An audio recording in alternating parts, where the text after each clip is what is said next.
There is a shock happening, changes on a planetary scale. How will this affect you, me, us, all of us? Over the past year, the Ukrainian armed forces have started hitting one very painful spot in the Russian economy, and therefore Russia's ability to wage war, the energy sector.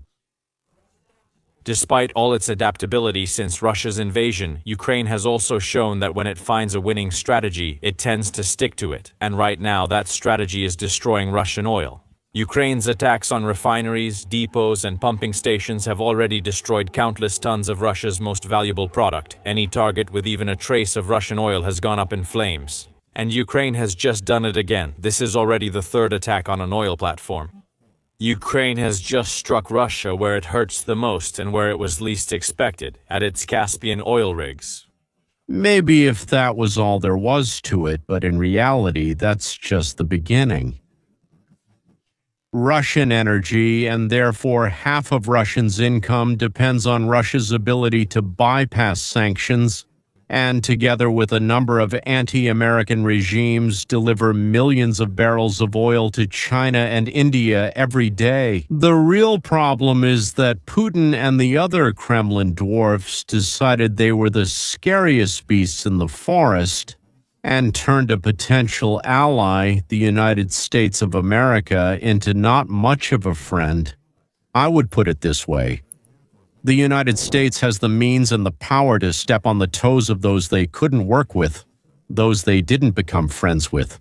That's why Russia's two main helpers, Venezuela and Iran, are somewhere in a position between on their knees like Iraq. That could still happen. Of course, everything can change. The fate of countries can turn in an instant, but it really looks like pro-American forces will come to power in both places. And not only will the oil trade move from the shadow market to the legal one, but it will also shift from being pro-Russian or Russian-oriented to being pro-American. And oil will become, as Trump said, under my Trump leadership.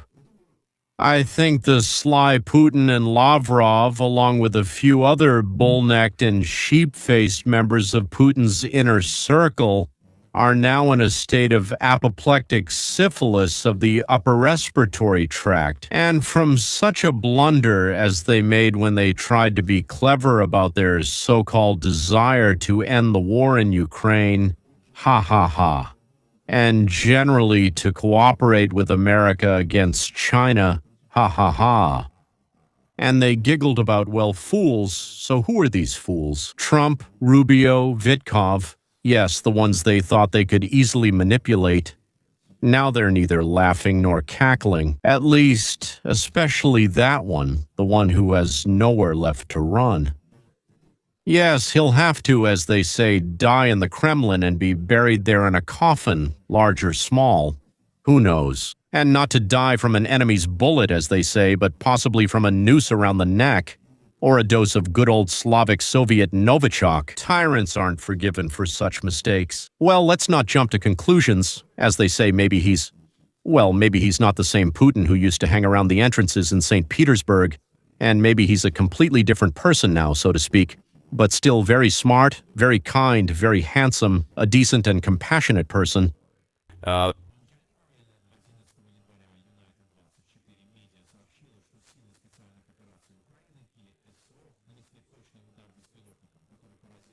Moldea Terminal. Provided Genu Pereshat. In Europe, everyone went for hadn't seen. The statement is that the National Aeronautics and Space Administration firm's monitoring system, which is used to track fires on Earth using satellite images, has not yet detected any fires at any of the 3 sites that Ukraine struck. This doesn't mean there was no damage. Rather, Ukraine likely hit the platform's structural parts instead of sections holding oil or gas reserves. These platforms are named Filanovsky, Valery Grafer, and Yuri Korchagin. The General Staff of the Armed Forces of Ukraine confirmed hits on all 3. In its message on Telegram, the General Staff stated, as part of measures to reduce the military and economic potential of the aggressor, units of the Ukrainian Defense Forces struck 3 drilling platforms of the LUKOIL Corporation in the waters of the Caspian Sea, specifically the VOE's platforms, Filanovsky, Yuri Korchagin, and Valery Grafer. These facilities are used to support the Russian occupation army, and all 3 platforms have been repeatedly targeted. Ukraine is making this clear to Putin. The oil drilling giants he thought were safe in the Caspian Sea were not safe at all. Ukraine repeatedly strikes, proving Russia has no response. To stop the drones that consistently target oil platforms vital to replenishing Putin's war chest for the war in Ukraine. We'll discuss why these platforms are so important later. Another key point is Ukraine's strike on the Caspian Sea was part of a night when it hit many targets, not just a single attack. The country's reliance on long-range strike drones and their capabilities grew significantly by 2026. Russia has lost the ability to stop Ukrainian drones, and just like Israel dominates the skies over Iran, so more and more Russia's skies are opening up to Ukraine. That alone is already striking. For example, I wonder, how is it possible? What's the main thing here? Well, after Putin, what Russia has, the most important thing is oil, and it's not protected.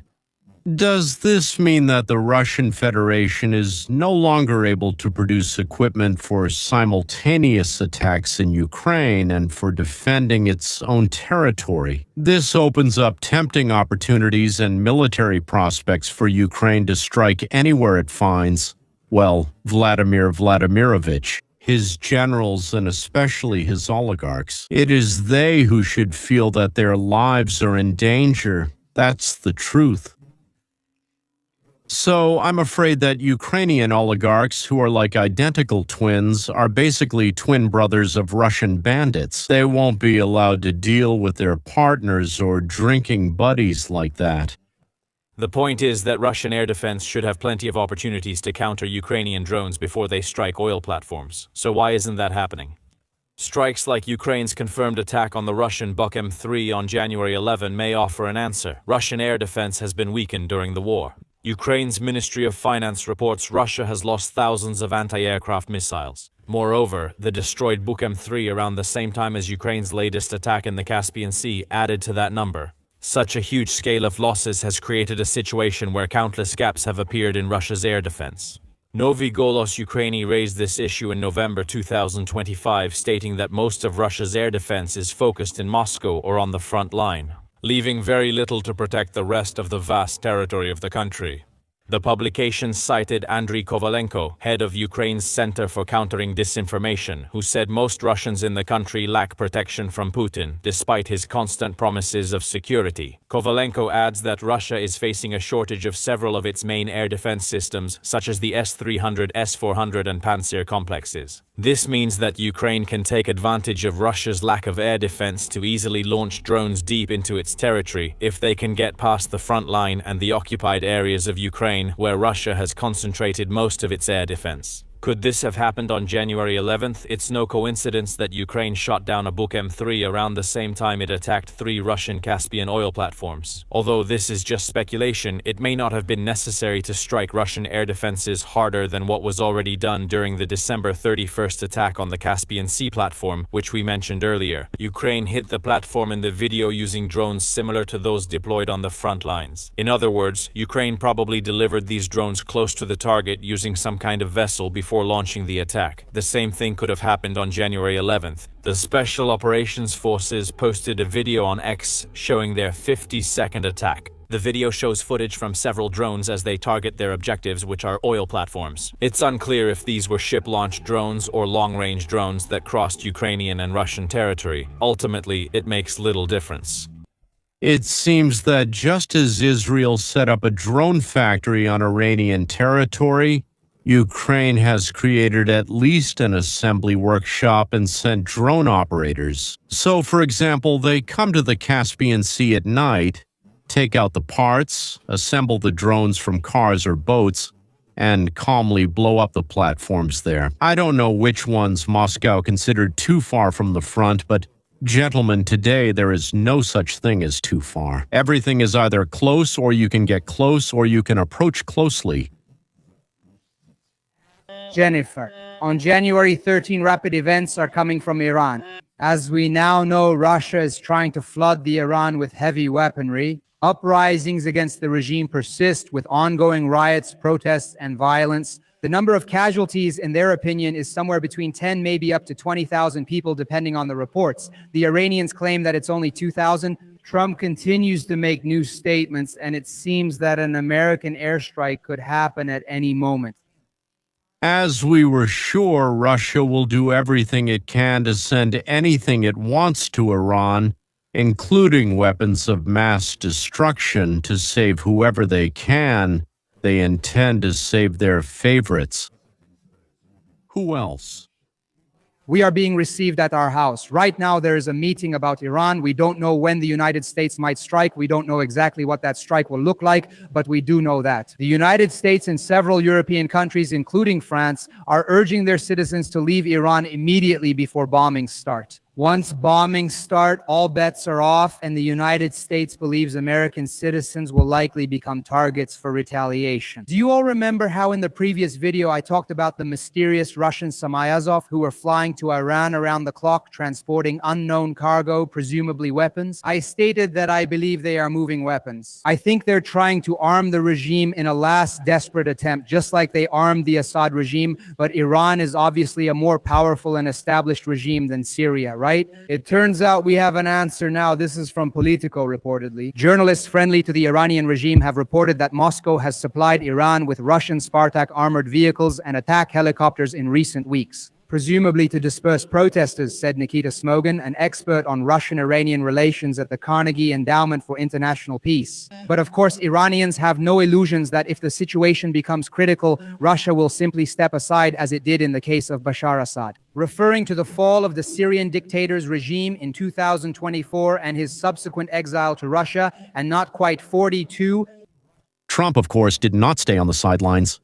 Everyone understands perfectly well that Syria, Iran, and Venezuela are just pawns there. In the geopolitical reshaping of the world, we have entered a period of planetary upheavals. The United States is clearing out everything it doesn't like in the area.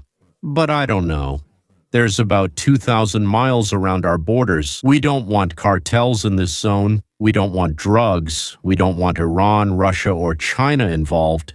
We don't want foreign missiles, and we don't want socialism either. By the way, yeah, I think we don't even want socialism more than we don't want foreign missiles. The second thing we want now is that on one side there's Japan, on the other side the Sunnis, Israel, and a new Iran. I think such an alliance will be organized pretty quickly. They would surround themselves with a similar wall, a kind of buffer zone, I don't know how to put it more precisely. We think that the rest of the world will be divided between Kitai, India, Russia, and Turkey. Maybe someone else will emerge, I don't know, maybe in Africa, maybe they'll fight each other there, or maybe someone in Africa, but so far no one is emerging in Africa. And in general, Americans care about this a bit less, at least Trump and his cabinet do. We think that the European Union will fall apart and might be taken over. Pieces of it taken, torn apart, yes, by China, Russia, Turkey, or Muslims. Maybe everyone will get an equal or unequal share or reach an agreement. I don't know. God once said, "Fight, and then I will help you." Telochem ve'ezorecha is from the same language my grandmother both spoke and thought in. So it seems that Europe has decided not to fight, which means it will be taken over by its stronger neighbors or stronger opponents. Whoever arrives first takes over. Well, that's Europe's decision, not ours. We can't, we have no right, we won't, and we shouldn't help or interfere with them in this. We won't stop them from ending their own lives. As for what will happen with Australia and New Zealand, we have no idea. But that's not our concern either. I mean, they kind of speak the same language, but sometimes they think very differently, not like us, and that's entirely their business, not ours. We are not the police. We are not slaves to anyone. That's what it means, gentlemen. We are not the police. The police. We are not, so don't make yourselves into police officers. In that region, let China be the main power and act as the police. Russia remains where it is, and the united forces of the Persians, Sunnis, and Israel stay in their areas, each in their part of the world. I've already explained what this means. We will build a free society, so what does that mean? Capitalism, individualism. There, Mamdani, excuse me, that's just a kind of nonsense. It's actually good that young people will see what this so-called communofascism is, and no matter what he calls it, it's communofascism. That's very good because every generation should learn something from their own experience. And thank God not the whole country will go through it. It's like a vaccination, a good vaccination, not a bad one.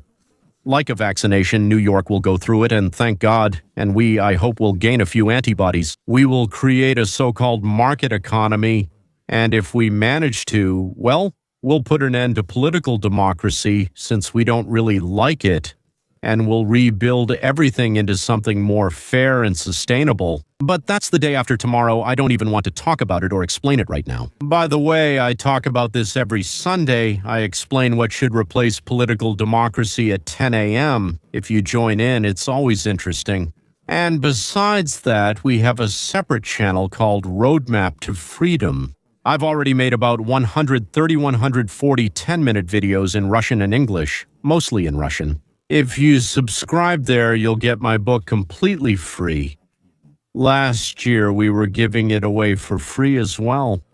Again, Capitalism 101. And now there's an adventure story called In Search in Waiting for the Year.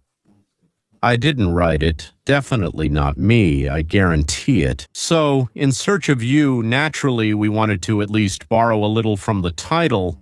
So not In Waiting for the Year, but In Search of You. This is mine, this is an adventure story. I wrote it in English, it was translated into Russian, and you can download it for free in Russian.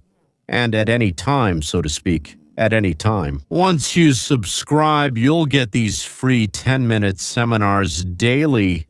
You can start your day with them. It really does a great job of clearing your mind. Especially since all of this is presented in such a light, adventurous, so to speak, format. Well, the first story, so to speak, is actually an adventure story. By the way, there were a ton of good reviews about it.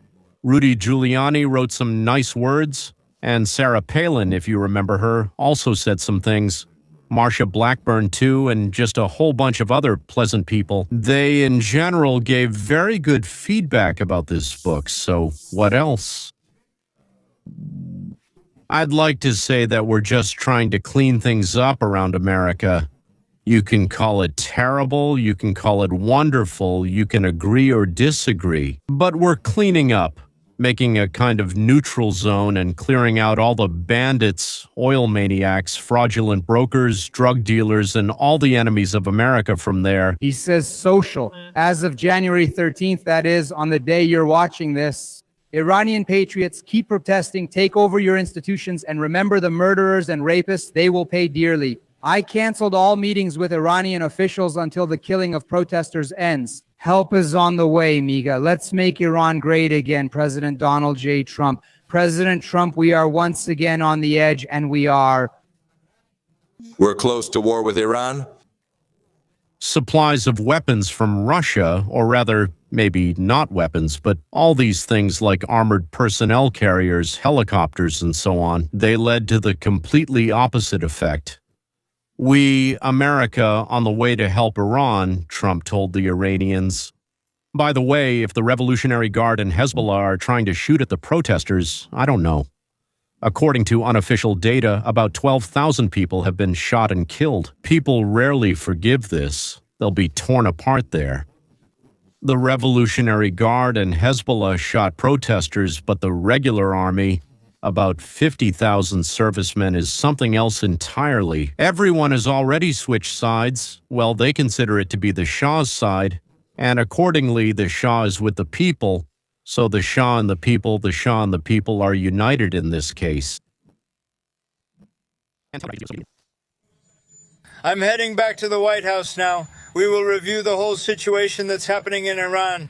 This is really a very bad situation, and Minnesota will have to take care of itself for a while.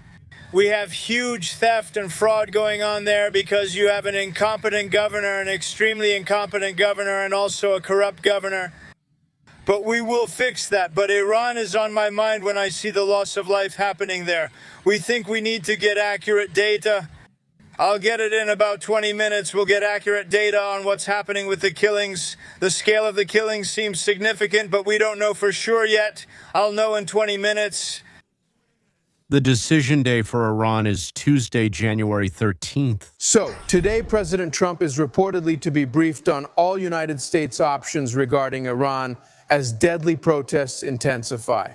One thing he did was hit the regime and those doing business with it in the wallet with a huge 25% tariff. Joining us now is Fox News contributor and former Secretary of State under President Trump, Mike Pompeo. Very glad to see you, Mr. Secretary. So what are the options, the realistic options that are currently on the table and being considered by the Trump administration right now?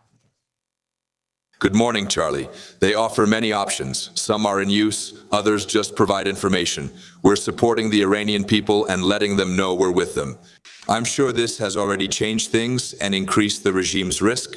In this spectrum, there will certainly be cyber efforts, meaning efforts to deprive the regime of the ability to communicate and to try to help the Iranian people communicate with each other. So there are two alternatives. You know, I heard him talk about Starlink. It's important to ensure protesters across this country of 80 million can communicate and remain united against a regime that has destroyed their way of life. This extends to kinetic actions. The president said that if mass killings begin, he will take more serious action, similar to Operation Midnight Hammer. There is no doubt that hundreds of Iranians have been killed now, so I think they have probably crossed the line set by President Trump. The IRGC would likely target the ballistic missile program, but probably wouldn't seize control if the Ayatollah flees. He was a sworn enemy of the United States and tried for years to kill the president and others. A wide range of alternatives is available to the administration, and there is a president who seems determined to give the Iranian people a chance at a better life. The Kremlin is closely studying Iran's use of force and internet restrictions as part of its strategic learning. Photos show Russian Spartak armored vehicles and Mi-28 attack helicopters arriving to support Iran's security forces. Experts note that this equipment is intended for armed rebellion, not for the current street protests. From the very beginning, the protests became radicalized. Demonstrators attacked the police, set government buildings on fire, and threw Molotov cocktails. Molotova, support from Russia, demonstrates a well-thought-out strategic backing without any direct intervention, learning lessons from the situations in Venezuela, Syria, and past unrest in Iran. Well, let's talk about how all this will affect the axis of evil or the axis of anti-American, anti-imperialism. And is there anyone else like China, the Russian Federation, Iran, Venezuela, North Korea, Cuba? Who else is there?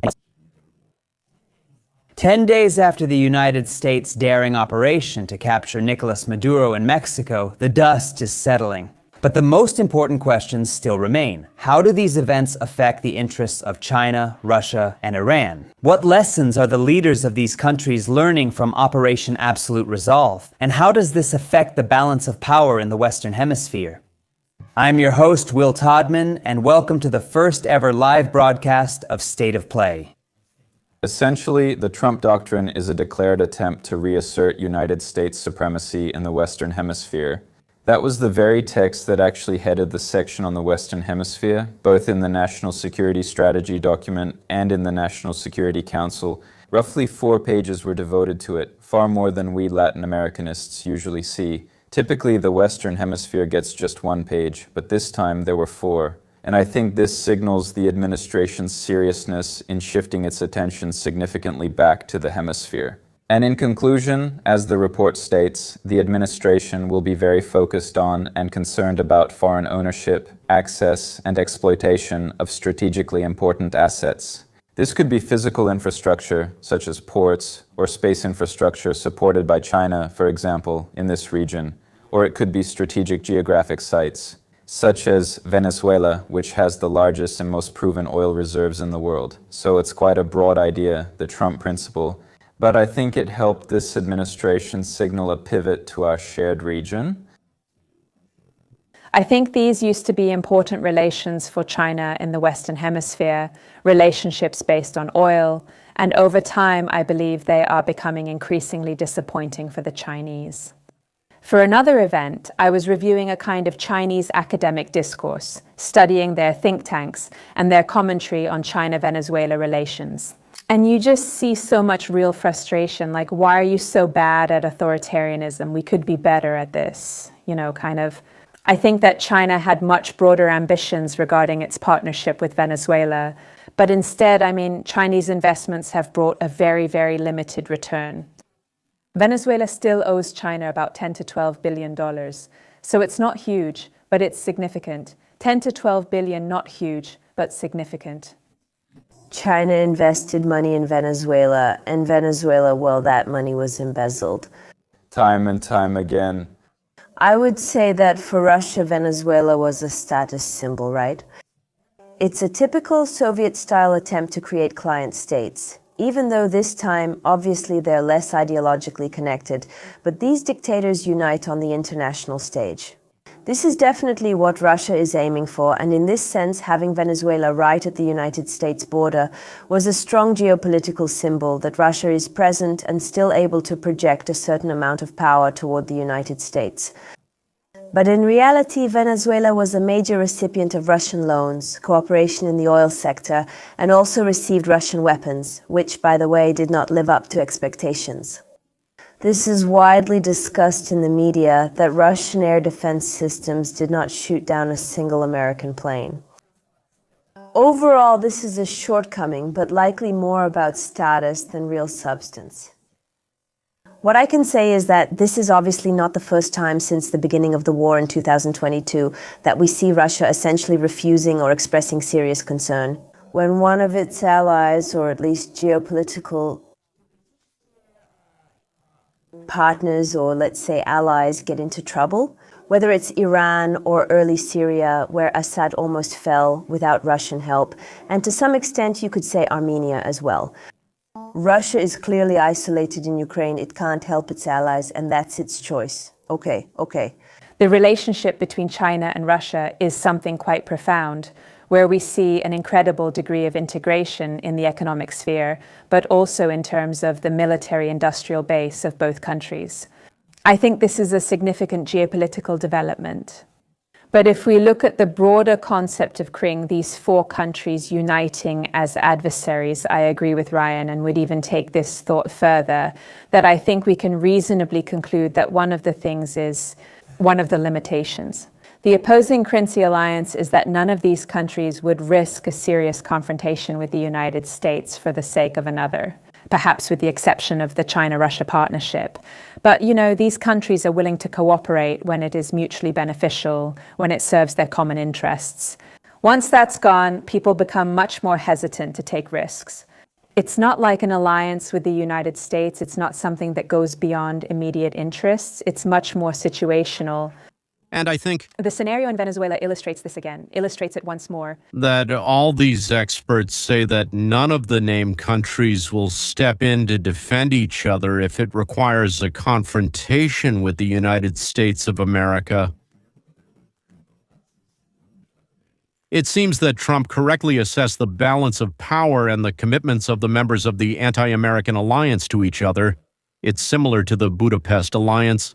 It seems like they signed a memorandum, approximately. So if you get attacked, I swear I will speak out about it directly and loudly.